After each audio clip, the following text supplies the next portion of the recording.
Keraton Kaibon. Keraton di Banten yang bukan cuma reruntuhan bangunan tua. Tempat ini adalah saksi bisu kejayaan, sekaligus runtuhnya Kesultanan Banten di awal tahun 1800-an. Keraton Kaibon dibangun sekitar tahun 1815 oleh Sultan Muhammad Syafiuddin, Sultan terakhir Kesultanan Banten.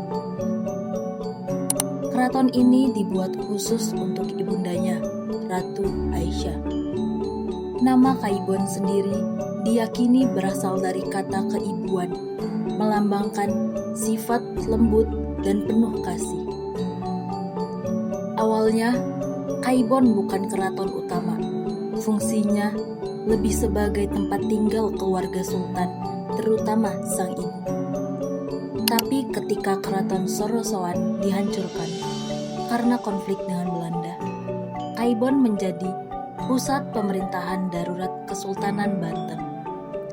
Berbeda dengan keraton-keraton besar di daerah lain, Kaibon memang tidak dirancang sebagai pusat politik utama. Fokusnya adalah hunian keluarga, khususnya Ratu Aisyah. Apalagi saat itu Sultan Syafiuddin masih sangat muda, sehingga banyak urusan pemerintahan dijalankan oleh orang-orang di sekeliling istana.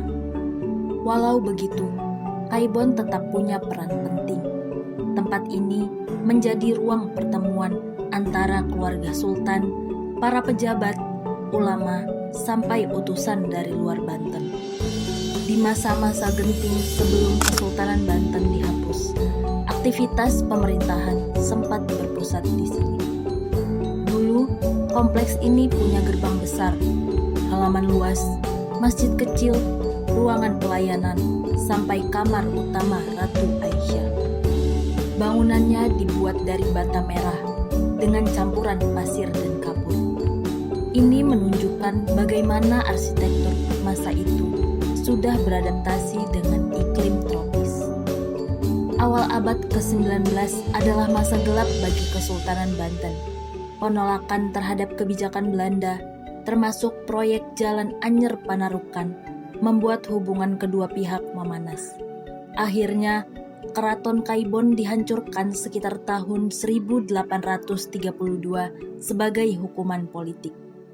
Setelah kekuasaan kesultanan dihapus, wilayah Kaibon sempat dialihfungsikan dalam struktur pemerintahan kolonial, sebelum akhirnya dibiarkan menjadi reruntuhan. Keraton Kaibon saat ini menjadi situs cagar budaya di kawasan Banten Lama, tepatnya di Kampung Kroya, Kasemen, Kota Serang. Yang bisa dilihat hanya pondasi, gerbang, dan beberapa pilar yang tersisa. Tapi justru dari puing-puing itulah kita bisa membayangkan bagaimana megahnya keraton ini di masa lalu. Pemugaran pertama dilakukan tahun 1976 dan Kaibon resmi menjadi cagar budaya sejak 1998. Kini tempat ini menjadi destinasi wisata sejarah yang mengajak kita mengenal perjalanan Banten sebagai pusat kekuatan Islam dan simbol perlawanan terhadap kolonialisme.